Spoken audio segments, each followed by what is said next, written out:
Hey, future nurses. Hmm. Get ready for a deep dive into COPD, Okay. chronic obstructive pulmonary disease. Alright. We're going way beyond the textbook for this one, Yeah. pulling from some pretty intense medical research Okay. and nursing course notes you'll definitely be using later on in clinicals. You'll be seeing this a lot. Oh, yeah. And really understanding COPD risk factors is key. Absolutely. So it's not just about recognizing it. No. It's about preventing it. Right. And that's where nurses Especially those starting out. have a huge role to play. For sure. So, We've got some fascinating research here. yeah. It's not just your typical smoking is bad stuff. Right. Like, did you know that 85 to 90% of COPD cases are linked to smoking? Wow. That's a lot. It's a crazy statistic. Yeah. And when you understand the science behind it, Right. like how tobacco smoke really damages the lungs, Mhm. it gets even scarier.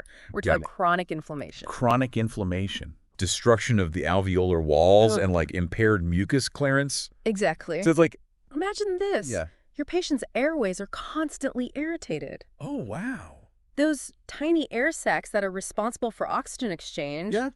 they're being destroyed. And their lungs' natural cleaning system is breaking down. Totally. It's a recipe for disaster. It really is. It's like a domino effect. Yeah. One thing leads to another, and the damage just keeps building. Mhm. And we're not even just talking about smokers themselves. Right. What about secondhand smoke?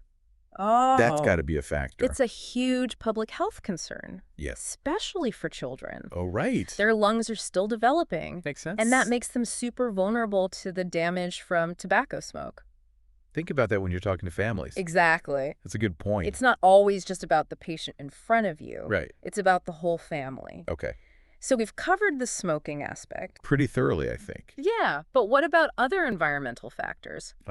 Like, Air pollution. oh, yeah, for sure. Air pollution is a major contributor to COPD. And it's not just about living in a city with smog, right? No. It's got to be more than that. We're talking specific pollutants, Okay. like nitrogen dioxide from car exhaust, sulfur dioxide from burning fossil fuels, Wow. and even particulate matter. Particulate Those matter. tiny particles that can get stuck deep down in the lungs. It's everywhere, too. Oh, yeah. Even in rural areas. Absolutely. You've got agricultural dust and things like that. Exactly.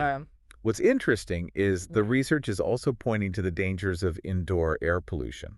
Really? Ah. I hadn't thought about that. In some parts of the world, Mm-hmm. people cook with biomass fuels, Like, like wood or dung, oh, wow. in homes that aren't well ventilated. Right. And that significantly increases the risk of COPD. That makes sense. It's something to keep in mind. Yeah. When you're assessing a patient's environment. In lifestyle. Exactly. It's like you need to be a detective sometimes. Yeah. Looking for those hidden risk factors. Right. Speaking of hidden risks, what about occupational hazards? Oh, yeah. We don't talk about those enough, I feel like. Absolutely. It's not just coal miners anymore. Right. Think about construction workers exposed to asbestos, silica dust, Oh, yeah? agricultural workers, The reading in. pesticides and fertilizers, Right. even people working with certain cleaning products. Yeah. All of those are potential triggers for COPD. It's a good reminder that as nurses, you're going to encounter people from all walks of life with all kinds of different jobs and Yeah. different exposures. Exactly. So those nursing course notes that talk about, Creating action plans yeah, to minimize exposure. that's gold. It's so important. Yeah. You gotta be able to take what you learn Mm-hmm. and apply it to real situations. You're right. Helping patients pick the right mask for their job. Oh, yeah. That's a good one. Advocating for better ventilation in their workplace. Yeah. Even discussing alternative career paths if the risks are too high. That's a tough conversation, It can be, but it's important. but that's where you can really make a difference. It's about being an advocate, Yeah, not just a caregiver. right. And I think that's what sets nurses apart. I agree. Okay, so we've covered the big three: A big three. smoking, air pollution, Right. and occupational hazards. Right. But are there any other risk factors lurking out there? Oh, there are. Oh, no. And these might surprise you Right. because they're not always things we can see and avoid. Right. Sometimes it's about what's going on inside the body. Oh. Yeah. Genetics, for example. Oh, okay. There's this condition called alpha-1 antitrypsin deficiency. Wait, so even if someone never smokes, Mm-hmm. they could still be at risk for COPD? Exactly. Wow. People with this deficiency, they lack a protein that protects their lungs. Interesting. So they're way more likely to develop COPD, Even without. even without those typical triggers we talked about. So family history. Oh, yeah. That's got to be super important Key. for identifying at-risk patients. Huge. Does it? Early diagnosis and intervention Yeah. can really slow down the progression of COPD, Okay. even in those with a genetic predisposition. This is where those nursing skills come in.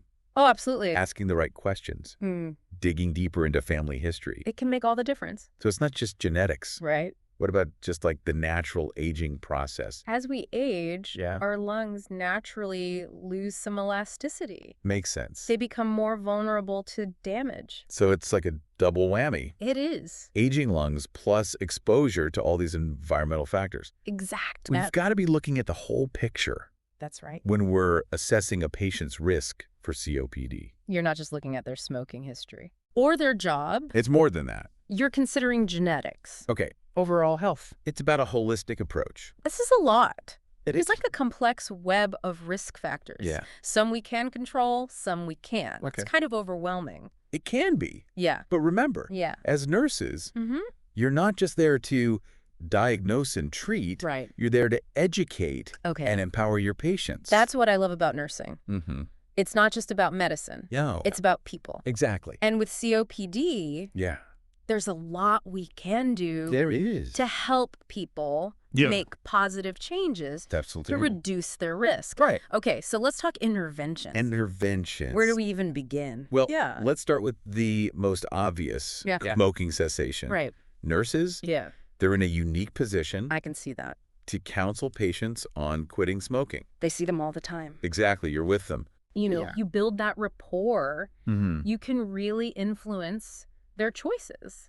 But it's not just about saying Yeah. you should quit. No. Where? There are strategies Yeah. like motivational interviewing. Which our nursing course notes actually mention. Motivational interviewing is a powerful tool. Okay. It helps patients explore their own reasons for quitting. Their own motivation. Exactly, and then come up with a plan that works for them. So you're empowering them Right. to make that change, You got it. not forcing it on them. And then there's all those resources. Yeah. Support groups. Nicotine replacement therapy. Even prescription medications. You've got to know about those. That's where your knowledge comes in. Yeah. You can connect your patients with the right support system. Okay. And that can make all the difference. So smoking cessation, Yeah. big one. Huge. But what about those environmental risks? Environmental risks. Yeah. It starts with awareness. Okay. Educating patients on the dangers of air pollution. Right. Both indoors Yeah. and outdoors. We can't just say Right. the air is bad. They need to give them something Yeah. actionable steps Right. to protect themselves. This is where those nursing notes Yeah. on minimizing exposure Mm-hmm. come in. It might be as simple as advising them to wear a mask Oh, yeah. Good one. when they're working in dusty environments. Or it might be something more involved. Right. Like helping them advocate for better ventilation. At their workplace. Yeah. It's not just about telling them what to do. No. It's about working with them. To create a plan. That's tailored to their situation. So we're not just giving orders. Right. We're collaborating, Exactly. partnering with them Yeah. to make informed decisions about their health. I love that. See, too. A true collaboration. And it's not just about these external factors. We talked about lifestyle changes. Lifestyle change. Things like exercise and diet. Absolutely. They can have a huge impact. They really can. Yeah, on lung health. It's easy to just dismiss those as Okay. good advice. But there's real science behind it. There is, It makes it more compelling. right? Exercise strengthens the respiratory muscles. Okay. Makes it easier to breathe. A balanced diet Yeah. reduces inflammation, Everywhere in the body, even in the lungs. especially in the lungs. So we're giving them the tools Yes. to build resilience Mhm. and fight back against COPD. And what's even more exciting, Yeah. our role as nurses, Way? it goes beyond just individual patients. It does. We can be champions for change Oh, wow. on a much larger scale. Let's show. Think public health advocacy. Oh, yeah. Nurses have a powerful voice They do. when it comes to pushing for policies Right. that protect everyone's lungs.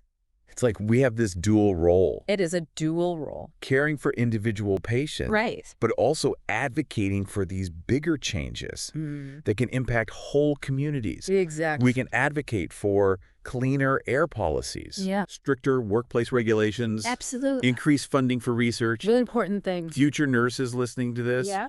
You can be part of shaping those policies. You You can. can be those voices. It's not just about national stuff either. Right. We can make a difference within our own workplaces. Oh, for sure. Working with occupational health departments. Yes. Making sure there's good safety training. Mm-hmm. Advocating for regular lung function screenings. So much we can do. It's about creating a culture of prevention Yeah. where everyone understands the risks. And they take steps to protect themselves. Oh, So, a lot of ground today. a lot. This deep dive into COPD risk factors. It's been a lot of info. It's been intense. It's important, though. It really is. We got a chance to write. Go beyond the surface. Yeah.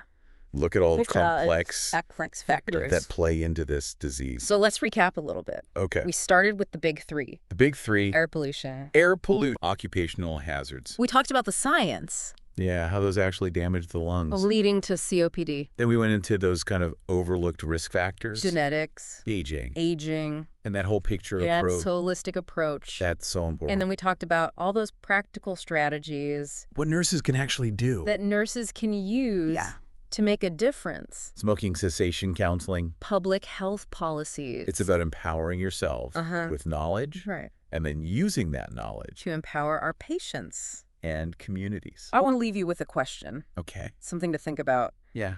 As you move forward in your nursing careers, So we've explored all the science, advocacy, but ultimately, how will you use this knowledge? how will you shape your practice? What skills do nurses have Yeah. that they bring to this fight against COPD? How will you advocate for change? How will you empower your patients To take control. of their own lung health? This deep dive. It's just the beginning. It is. We've sparked a conversation, Gratefully. maybe ignited some curiosity Giving you the tool to make a difference. to keep learning, Yeah. keep questioning And never underestimate, the impact you can have. as a nurse, You are the future of healthcare. you are. The fight against COPD starts with you. It does. So until next time, Stay curious. stay empowered.